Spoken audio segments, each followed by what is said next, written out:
the man who made the fedora and the flex defense famous. Tom Landry's coaching career actually began during his playing days with the New York Giants. He became a player coach in 1954, and in 1955 he was the defensive coach and a Pro Bowl defensive back. 5 years later, he became the first head coach of the Dallas Cowboys, a job he would hold for the next 29 years. He led the Cowboys to 20 straight winning seasons, 13 division titles, 5 NFC titles, and 2 Super Bowl victories. Today, Tom is actively involved in business, heading up the Landry Investment Group, and is currently promoting his recently released autobiography. The Hall of Fame, a fitting tribute to one of the NFL's greatest coaches. Well, I should have worn my hat today, and you'll recognize me. If I'd had that hat on, I'm sure. But you know, they're taking bets whether or not I will show any emotion today, and the odds are very heavy that I won't. It's really a thrill for me to be here, and if I don't show emotion, it's all on the inside, though. And I just hope that the National Football League will continue to build on the great foundation that has been created by the Rooneys and the Hallises and all the rest, and all these Hall of Fame guys, because they've made it possible, and I think the game will continue on. It's a great pleasure for me to come in to the Hall of Fame. Never thought I'd make it, but sure glad to be here. Thank you very much. Begin Tom Landry taking what would amount to a victory lap here. Interesting last night at the Hall of Fame dinner, which Dan emceed. Tom was the only one that got the standing ovation. Quite a tribute to his 29 years with the Dallas Cowboys. Some people remember he was a pretty good football player. And how about Ted Hendricks? He rambled around crushing quarterbacks for 3 different teams.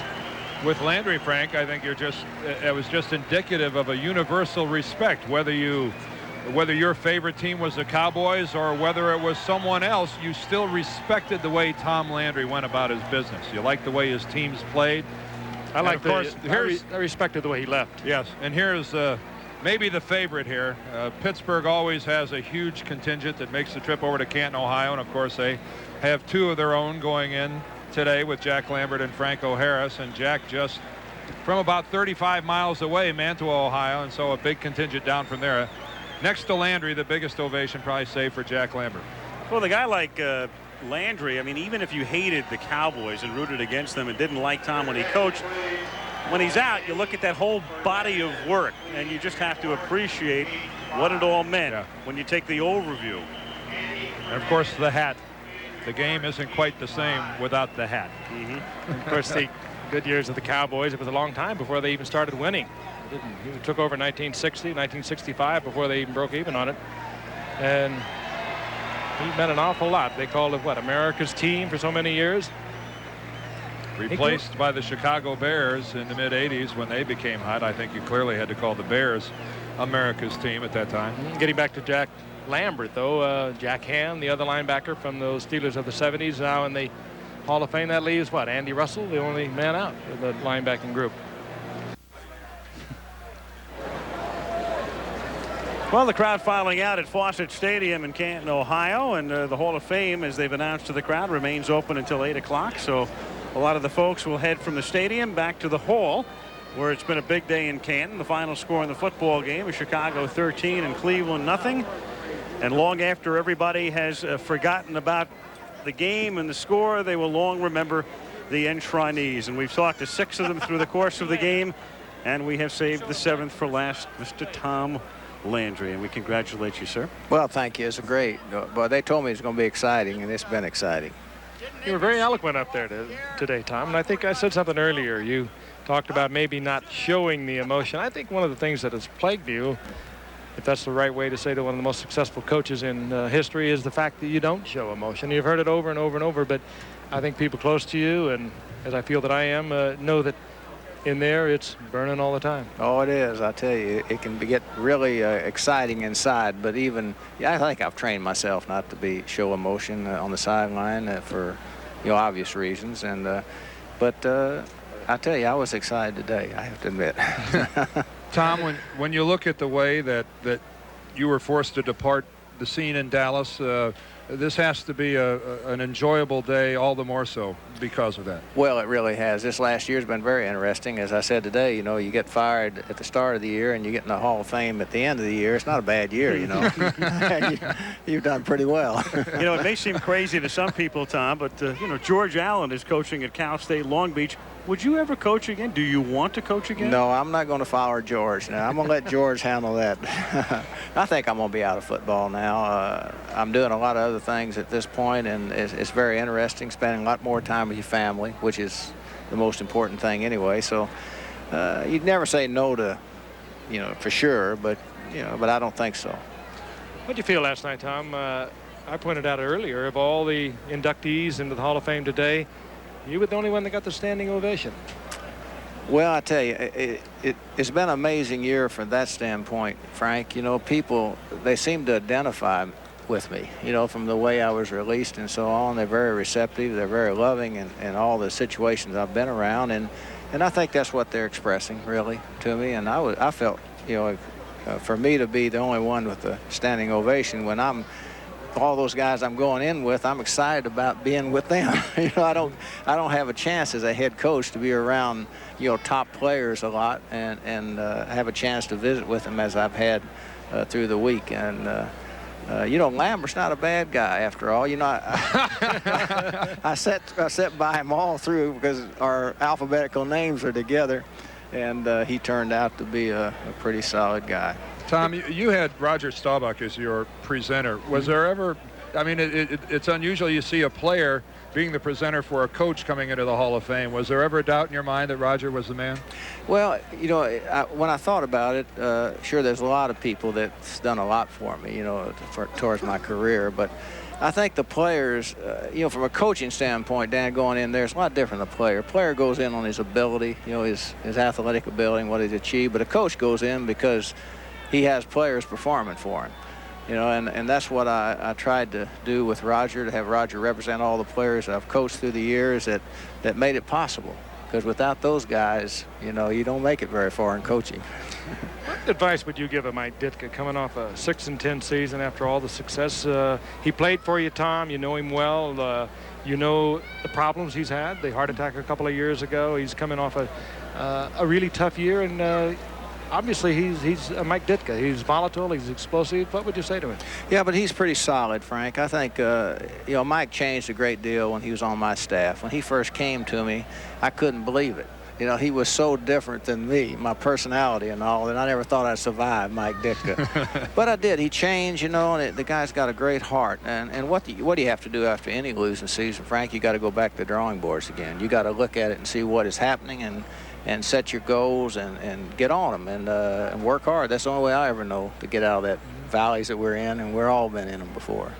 Well, I played in the NFC East for 13 years, which meant 26 games against the Dallas Cowboys. And Tom, you and your team represented nothing but class. And even though I got sick of losing to you, the respect was always there. And congratulations on today. Well, thank you, just wonderful. Dan. It's a real pleasure. Thank you. Tom Landry and 6 others going into the Hall of Fame today in Canton, Ohio. Tom Landry was stoic by design, a stone face beneath that trademark hat. But beneath all that, he and wife Alicia have a well-masked sense of humor. We stayed married a long time, so we have to have a sense of humor, right? No, it's something, Pete, I started way back when I first started coaching with the New York Giants in the defensive sideline. Yeah, I felt, and I guess I kind of set my thinking with Ben Hogan. Every time I saw Ben Hogan play golf, I was amazed at how he could go round after round and never break his concentration. You know, hit the ball, never break his concentration. And I thought that's very important to success. And the other thing is calling plays. When you're calling plays from the sideline constantly, I'm never on the play that's called. I'm always on the play. What am I going to do the next play, the next play, the next play? So I don't see Drew Pearson catch the great pass or Dorsett break into the open in there, and the fans see it and they get excited and they look down at me. What's the matter with that guy? You know, he's got a great play going. Was it a burden to be called America's team? Well, I think when it first came out, Pete, I thought it was something, gosh, we have to overcome. You know, and I could see in the eyes of the other, you know, Pittsburgh had beat, 4 Super Bowls they won. You know, there was reason for them to be upset. And it wasn't any of our doing, which I hope most people realize. It was NFL's tagging that year-end film. Call him America's coach. Call him God's coach. Call him fired. I really didn't feel real bitter, Pete. A lot of people wondered how you could handle it as well as I did in there, but you got to remember I was coming to the end of my career. You know, I could have very easily quit after '85 when we had that great comeback and we beat the Giants and Redskins, who were better teams than we were, but we won the East. But I knew we were going down, but I just couldn't see our team go down. I wanted to see it on the upbeat when I stepped out in there. And so I said, okay, 3 more years, I'll do it. And so we were in transition there. And so when it came about, yeah, we weren't handled very well in there. It had been much nicer if they just called us in and said, hey, we're going to sell the club and this is what's going to happen and if we make this deal. But they didn't do that. They kept us in the dark. And that was a bad part of the whole deal. But I don't feel bad about it. The Hall of Fame invites a study of history. So I asked Landry where he fits among the Lombardis and the Shulas. Oh, gosh, you know I can't place myself. I mean, only people or history can put you in any category. I had a great run and enjoyed it tremendously. I think our 20 game years of winning football consecutively is a tremendous accomplishment of organization, of teamwork, of trying to work together through many years. I think that's probably our biggest accomplishment, you know, as a football team.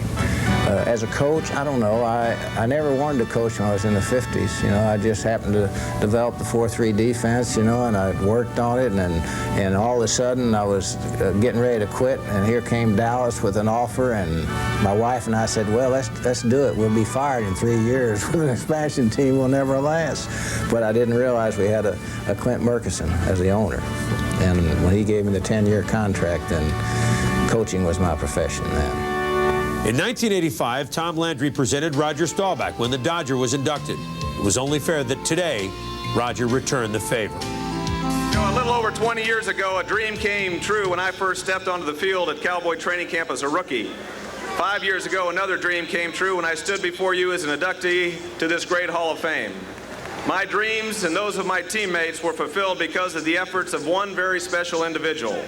Today, I have the honor of representing the players of the Dallas Cowboys and presenting Coach Tom Landry into the NFL Hall of Fame.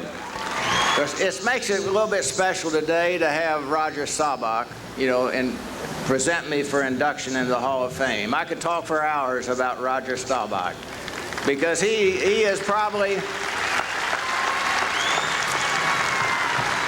there's probably no peer for players who can win the game in the last minute or bring a team from behind as Roger did. When we show our highlight films, you know, you can see what Roger has done, you know, for the Dallas Cowboys. And as he said, he's representing the players that I've coached through the years. There's some of them here. I see Bob Brunick out here. I see Ed Jones out here. Drew Pearson's here. Also Robert Newhouse in there. Jethro Pugh. All those great guys that played for the Cowboys. I know I missed some that are here, and I think Bob Brunick's here too. And I'm just delighted to have him here and all the other fans that are here today as well. It was a pleasure for me, really, to play for really only 2 teams. I went up with the New York Yankees in the All-American Conference, and I was there for only 1 year before they folded in the NFL. And then I went to the New York Giants, the Mara family, which really meant a lot to me personally. The Mara family, the Hallis family, you know, the Rooney family, they're the heart of the NFL. And to be a part of that team and see the type of family atmosphere that they had. We didn't always agree, but we were like most families, we could always make up. But I had the chance to play, I had the chance to be a player coach for them and then a defensive coach. And those were the days when I first came up, we didn't even have television. Can you believe it? The television was not there in 1949, 50, in the early 50s. But I went in, when I coached all the way through the 50s with the New York Giants, in there. I had Vince Lombardi and myself. We coached. Vince handled the offense. I handled the defense for the Giants until he went to Green Bay. And we had some great teams with the Mara family. Wellington and Ann Mara, probably here today. They're one of my best friends today. But as I moved into the Cowboys, the Dallas Cowboys, I had the real pleasure to have an owner by the name of the late Clint Murkison, who was very special in our whole setup. Clint Murkison, who took over the Cowboys in 1960 and who was with us until he passed away recently in there, he never once criticized me or second-guessed me in the whole time that I was with the Dallas Cowboys. I remember after the 1963 team, we had only won 5 games after 4 years at any one season. And everybody called a press conference, and I remember we went to the press conference, and everybody said, well, Landry's gone. Well, Clint walked in and says, I'm going to give him a 10-year contract with 1 year left. Now, that's loyalty, and that's support. And I believe that Clint Murkison was probably the one person that enabled us to go 20 years with winning season, because he took the pressure off of me, took the pressure off of Tex Schramm, and took the pressure off the organization. And that's what makes great teams and great dynasties. It's a great pleasure for me to come in to the Hall of Fame. Never thought I'd make it, but sure glad to be here. Thank you very much.